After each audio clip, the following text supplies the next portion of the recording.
The National Desk, America's News Now.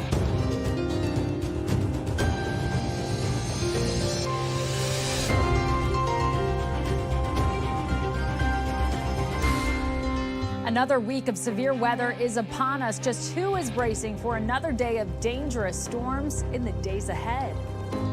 Nobody is above the law. No people by dint of birth or passport, religion, nationality, or the color of their skin have a get-out-of-jail-free card.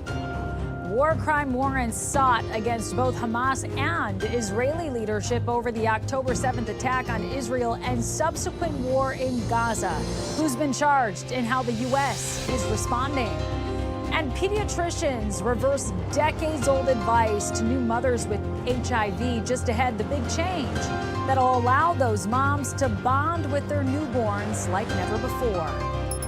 This is the National Desk, America's News Now. I'm Amira David. Right now, parts of the Midwest just emerging from intense showers and thunderstorms as all eyes zero in on a larger severe storm to come. 65 million of you out there in the Midwest expected to feel the impact by tomorrow afternoon. The severity at about a 4 out of 5. The eye of the storm looking to be right around where you see that red portion, namely in Iowa and Illinois. We are talking large hail and strong tornadoes possible, winds in excess of 75 miles per hour. This as we continue to track persisting power outages out of Texas just after last week's deadly storms. We're tracking nearly 200,000 power outages at this time. Israel has every right and indeed an obligation to get hostages back, but you must do so by complying with the law. Secretary of State Blinken tonight saying he fundamentally rejects the announcement from a prosecutor at the International Criminal Court, dropping a bombshell news item to CNN that the court is seeking to seek out the arrests of Israeli leaders, including Benjamin Netanyahu, for war crimes committed during the Israel-Hamas war. The ICC also issuing warrants against Hamas leadership, including Yahya Sinwar. The court charging Hamas leaders with murder and the taking of hostages, and on the Israeli side with causing extermination and using starvation as a method of war. National correspondent Kayla Gaskins joining us with how the U.S. is responding. As the fighting continues to rage in Gaza, arrest warrants now issued by the International Criminal Court for the leader of Hamas, Yahya Sinwar, for the initial October 7th attack, and Israeli Prime Minister Benjamin Netanyahu for the response. The crimes include starvation of civilians as a method of warfare. Neither Israel nor the United States are members of the ICC, so the warrants likely won't have an impact, but more than 120 other countries are, making international travel for Netanyahu tricky. President Biden issuing a statement calling the arrest warrants against the Israeli leaders outrageous, adding, whatever this prosecutor might imply, there is no equivalence, none, between Israel and Hamas. Netanyahu calling the warrants absurd. Hamas strongly denouncing this move by the ICC. Meanwhile, anti-Israel protests show no signs of slowing in the United States. Over the weekend, the Hamas flag was waved at a demonstration in Brooklyn. At Harvard, demonstrators chanting to bring the Intifada to the U.S. Historically, Intifada refers to violent attacks against Israeli security forces and civilians. President Biden was met with more calls for Intifada when he arrived to give a commencement speech at Morehouse College in Atlanta. The crowd also carrying signs saying "From the river to the sea," a slogan many interpret as a call to wipe the state of Israel off the map. A recent poll by the Jewish campus organization Hillel International found Jewish students feel less safe. 40% of students polled admitted they hide their religious identity on campus. In Washington, I'm Kayla Gaskins reporting for the National Desk, America's News Now. We are tracking new developments at the site of the bridge collapse in Baltimore. The cargo ship that caused the Francis Scott Key Bridge to go down in March has been removed. Crews refloated the dolly with the help of tugboats and moved it to the Baltimore Marine Terminal this morning. Maryland's governor said he expects to have the channel fully reopened by the end of the month. Authorities are still looking into why the dolly lost power in the first place. Court is adjourned for the day in New York after the defense team for Donald Trump began their rebuttal. They called 2 witnesses, and the defense will continue tomorrow. The former president is facing charges related to hush money payments to Stormy Daniels. Star witness Michael Cohen concluded 4 days of testimony earlier today. The prosecution used him to directly implicate Trump, while the defense tried to show inconsistencies in his comments. Judge Merchant said he expects closing arguments to begin next Tuesday. Poor polling numbers continue to dog the president as he seeks a second term. As the National Desk's Matt Gelka tells us, tepid response to some campaign stops over the weekend could be a warning about voter enthusiasm in this election year. The 46th President of the United States, Joseph R. Biden. The president gave the commencement address Sunday to graduates at the HBCU Morehouse College in Atlanta. I determined to make my administration look like America. I have more African Americans in high places, including on the court, than any president in American history. He was met with some protests about his administration's handling of the Israel-Hamas war. The issue has engulfed college campuses for months. Some students gave him mixed reactions. If our guest star at commencement is the reason why we have to be so uptight that we would disavow our pledge to, making the world a better place and not allow people to protest and voice their opinions, then I think that's all the more reason that he shouldn't have been there in the first place. Critics were quick to point to his motorcade, barely drawing a reaction in Atlanta over the weekend. Meanwhile, the former president surprised with a big crowd in typically blue New Jersey earlier in the month. With thousands of proud, hardworking American patriots. While also saying in Minnesota over the weekend he can win the state that hasn't voted Republican in more than 50 years. I want to just start off by saying hello, Minnesota. This is a great state. We're going to win this state. My opponent's not a good loser, but he is a loser. While Biden tries to court black voters, he could be facing a voter enthusiasm problem. A Monmouth poll from late April shows Republicans are much more interested in the presidential rematch than Democrats or independents. 63% of GOP voters were somewhat or very enthusiastic about it, compared to just 36% of Democrats. And Donald Trump plans to hit another Democratic stronghold this week, the Bronx, New York, in what could be another test of if the poll numbers reflect reality for both candidates. Amira? Matt, we know polls can be wrong. How much stock are the candidates putting into these numbers? Well, if the polls are in your favor, they're right. If the polls are going against you, they're wrong. That's typically how it works in politics, right? But the president and his supporters say the numbers are wrong right now. And one reason they have to be optimistic, in many of the swing states where Biden is trailing Donald Trump, some by big margins, the Democratic Senate candidate is polling better than the Republican. So still lots to do for everyone in the next 5.5 months or so. Amira? Indeed. Very interesting information there. Thank you so much, Matt Gelka in D.C. for us. The U.S. Supreme Court is keeping Maryland guidelines of protecting transgender students' identity in place after they denied an appeal on the rule. Anonymous parents had sued, demanding to be notified if their children were identifying as the opposite sex in school, which is against school guidelines. The Fourth Circuit Court of Appeals previously ruled against the parents in 2022 because they didn't show that their children were identifying as anything other than their birth gender. The High Court also denied to hear an appeal of a Maryland law that bans assault-style firearms like the AR-15. The court said that the Fourth Circuit Court of Appeals needs to revisit the case after upholding the law 2 years ago because the Supreme Court had expanded individual gun owners' rights in 2022. Police continue to investigate the Gilgo Beach killings. Today, New York State and Suffolk County officials were at the Long Island house of Rex Sauerman, the suspect in the death of 4 women whose remains were found in 2010.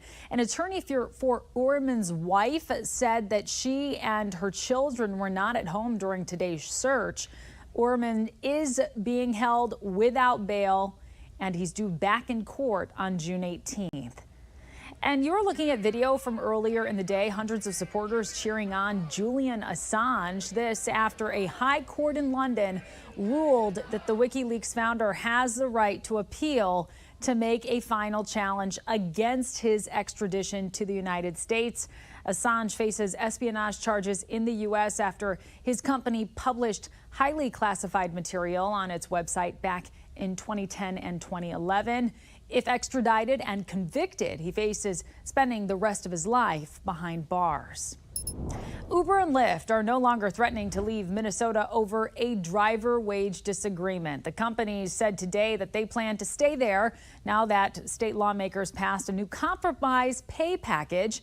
The bill replaces a minimum wage requirement passed by the Minneapolis City Council that Uber and Lyft found unacceptable. The changes will take effect in January once the governor signs the bill. And coming up, a new warning from the EPA about cyber attacks on the country's water supply, why even the smallest utilities are at risk. Then the major retailer that's lowering prices on thousands of items even as inflation persists. And later, a woman fell to her death from a trail in Oregon this weekend. A deputy's warning for hikers when we come back.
The EPA is warning that cyber attacks against water systems in the United States are happening more often and getting worse. Today, the agency called on water utilities to take immediate steps to protect drinking water, adding that most facilities inspected by feds in the past year violated security standards. The EPA said recent cyber attacks from countries like Iran have affected even small water systems.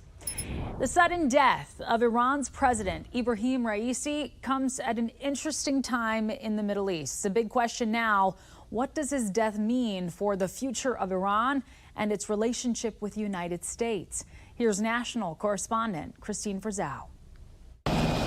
It's a region already marked by instability and war between Israel and Hamas, a group backed in large part by Iran. The death of Iran's president, Ibrahim Raisi, seen here inside his helicopter just before it crashed Sunday, now creating more questions about what lies ahead. For a country with years of constant protest and a widening gap between the state and society. The short list to become Iran's most powerful person, the supreme leader of Iran, just got much shorter. Raisi was long rumored to be on the short list to replace or ultimately serve as the next supreme leader. Current supreme leader Ayatollah Khamenei's son thought to be a top contender. For now, Iran's first vice president, Mohammad Mokhtar, was appointed acting president. The country's constitution mandates an election within 50 days, though experts say a new leader will not change Iran's relationship with the West. That relationship of late marked by a far more emboldened Iran, which launched more than 100 ballistic missiles directly at Israel just last month. The Islamic Republic previously used its resources on proxies designed to mask its hand. The Iranian kind of military global footprint is changing, and the change in capability, plus the impression that America is on the way out, is leading to more emboldenment and more direct kind of attack. Despite rumors of retaliation for those attacks, the Jerusalem Post reporting Israel was not involved in Raisi's death. One former top Iranian official blamed the U.S. for sanctions on aviation parts he said Iran has not been able to get. One other factor here we'll keep our eyes on. Axios just reported that top officials from the U.S. and Iran just held indirect talks in Oman. The focus? How to avoid escalating regional attacks and a wider war in the Middle East. I'm Christine Frizzau for the National Desk. Christine, thank you. Joey Logano was the winner of yesterday's all-star race at North Wilkesboro Speedway, but all anyone is talking about in the NASCAR world is how the league will handle that post-race fight between Ricky Stenhouse Jr. and Kyle Busch. The two had collided on the track in the second lap.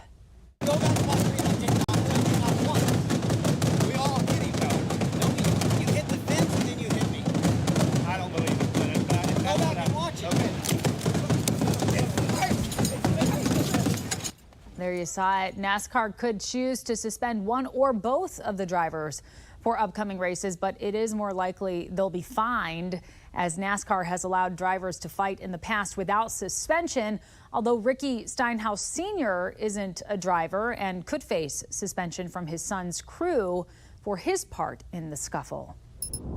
Border security legislation is back on Capitol Hill this week. The National Desk has heard from Senate staffers that the bill could be debated tomorrow with a final vote by Thursday. The bill, negotiated by a group of Republicans and Democrats over the winter recess, failed to advance in January. The bill would reform asylum laws, provide for hiring thousands of new border agents, and try to crack down on fentanyl smuggling. But Republicans, they oppose some language, including minimum daily or weekly border crossings before mitigation efforts can even begin. Democrats claim the Republicans are only against it because Donald Trump said at the time that he was not for it. If both chambers would have voted on our bill without outside interference, I'm confident it would have passed and reached the president's desk. But, as we all know, Donald Trump swooped in and told his MAGA supporters to kill the bill. This is a terrible bill for our country. It's a terrible bill. While President Biden says he'd sign the border bill, it's unclear if the Senate has the votes to advance the legislation, while House leadership maintains the bill is dead on arrival if they do pass it. Also in the Senate today, Republicans Ted Cruz and Katie Britt unveiled new legislation to protect parents' ability to use IVF treatments nationwide. The bill would prohibit states from receiving Medicaid funds if they ban IVF access. Democrats also have a bill to protect IVF treatments, but that measure has been blocked for the time being on the Senate floor because some Republicans believe it goes too far and could lead to genome cloning.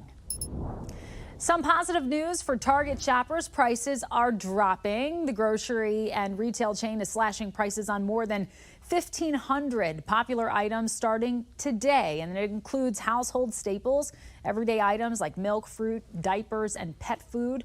The goal is to lower prices for 5,000 frequently bought items. It's a response to sticky inflation in the United States, and of course, welcome news. Red Lobster is filing for bankruptcy just days after the 56-year-old casual seafood chain closed dozens of restaurants. It says it plans to sell its business to an entity formed and controlled by its lenders. Red Lobster has been struggling with more competition. Its all-you-can-eat shrimp deal increased restaurant traffic, but resulted in a $19 million loss over the course of 9 months.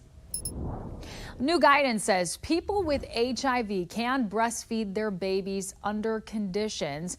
An American Academy of Pediatrics report says the parent has to take medicine that suppresses the virus. The report's lead author says the drugs cut down the breastfeeding transmission risk to less than 1%. This report reverses recommendations the Academy has had since the start of the HIV epidemic in the 1980s. Anger management may hold one of the secrets to a healthy heart. Medical reporter Liz Bonas shares a new report on the body's emotional impact. Hey there, everybody. The National Institutes of Health recently published this report. It shows even short bouts of anger impair the ability of blood vessels to expand and contract, a potential heart danger. Well, nobody's quite certain of the exact mechanism. Researchers say when the inner lining of the blood vessels is faulty, plaque can accumulate, raising heart attack risk. What we know is that overall, our emotions really play a big part of our cardiovascular health. Dr. Konstantin German of Ohio's TriHealth Heart and Vascular Institute says when we feel something like this. When I become angry, I feel hot. I can feel certain muscles or veins, tighten. Our hearts have a greater risk of what's called stress-induced cardiomyopathy.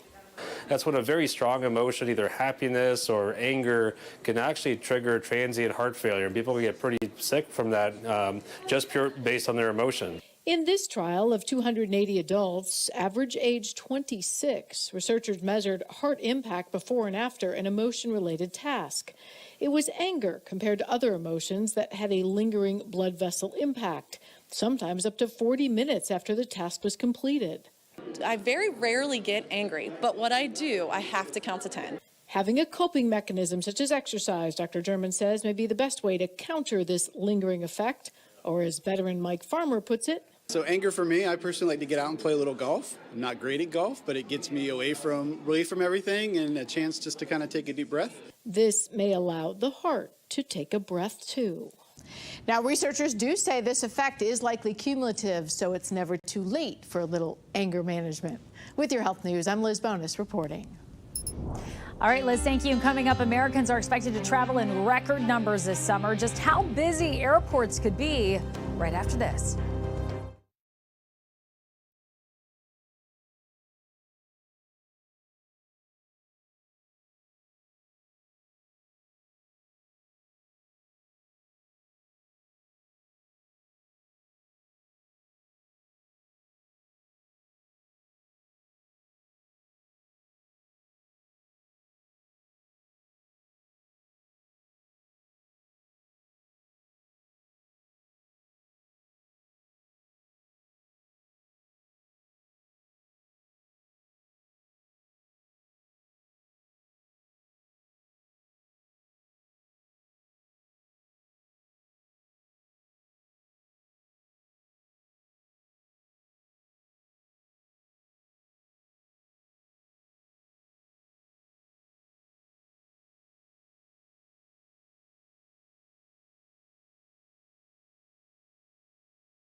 We have reporters all across the country in your neighborhoods covering the issues that matter most to you. We are taking the pulse of America.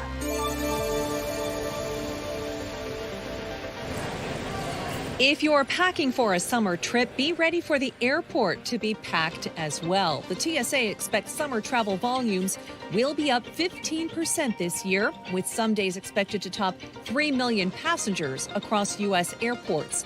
SeaTac Airport handled a record 15.3 million passengers last year from June to August. This summer is going to be our busiest year on record without question.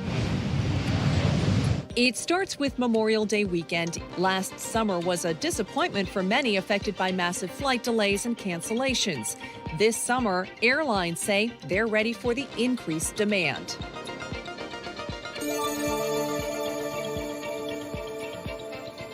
A swim, bike, and run to the finish line. One special athlete gave it his all. I've had cancer since 2001. I've dealt with metastatic thyroid cancer. It can be brutal, but the way I look at it is I'm still here and I'm not done till I say I'm done. His furry friend Huxley cheering him on along the way. Here's my boy, good boy. A best friend for life after Daniel's 25 years in the military. When I'm out on a race and I can see him, I can pull over and visit with him, and it'll get my heart rate down, my spirit up every time. An inspirational story that doesn't end here. 2 more half Ironmans this year and a full Ironman right now on the schedule. A tragic scene playing out by the popular trail near Multnomah Falls Sunday evening. Search and rescue crews hiked their way up to recover a body. So about 4:20 this afternoon, a caller called and reported that they saw someone fall off of a cliff. Multnomah County deputies say a young woman was hiking with a small group of friends. The hike began at the Oneonta Trail, but at some point, deputies say the victim fell 50 feet. We received a second call from someone who said there was people with the hiker that fell, and they were performing CPR. The woman unfortunately died, and after interviewing the group of friends, detectives say it appears accidental. Oftentimes people come out here just on a whim, not prepared. If you go off trail, it can be very dangerous. And coming up, how the country's first black astronaut candidate finally got to set a different record 60 years later. Stay with us.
America's first black astronaut candidate, Ed Dwight, finally rockets into space 60 years later than hoped, thanks to aerospace company Blue Origin. Dwight was an Air Force pilot when President John F. Kennedy selected him as a candidate for NASA's early astronaut corps, but he never had the opportunity to venture into space until just yesterday at the age of 90, the oldest person, by the way, to have entered space so far. In video from the flight, Dwight could be seen giggling with glee as he took in the sights, and he deserved it. Well deserved to you, Ed. That does it for this edition of the National Desk. Thanks for joining us.